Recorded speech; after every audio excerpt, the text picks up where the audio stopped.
दोनों केसेस की आप हमें आगाह कर रहे थे। एक और अहम खबर आ रही है, कप्तान के सियासी बाउंसर्स हरीफों पर भारी पड़ने लगे।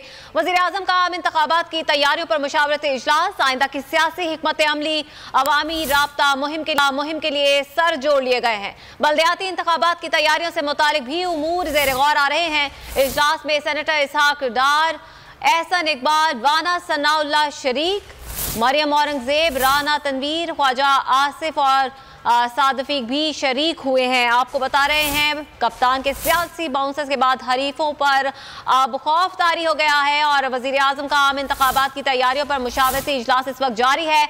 आइंदा की सियासी हिकमत अमली क्या होगी, अवामी राब्ता मुहिम किस तरह से चलाई जाएगी, इस हवाले से सर जोड़ लिए गए हैं। इजलास की तफसीलात जानेंगे फहद चौधरी से। बताइएगा फहद। जी देखिए, हुक्मरान जमात मुस्लिम लीग नून को भी अब ये एहसास हो गया है कि चूंकि इलेक्शन ईयर है और इंतखाबात जो है वो करीब आ रहे हैं, तो उन्होंने भी तैयारी शुरू कर दी है।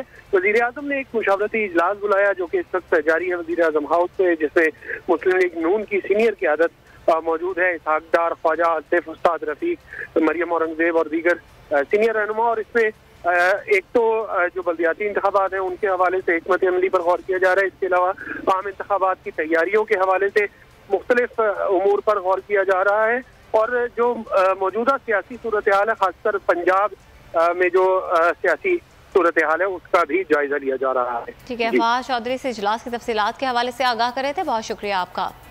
खेल के मैदान से अहम खबर है, कौमी टीम को धचका, इमामुल हक इंजरी का शिकार। तीसरे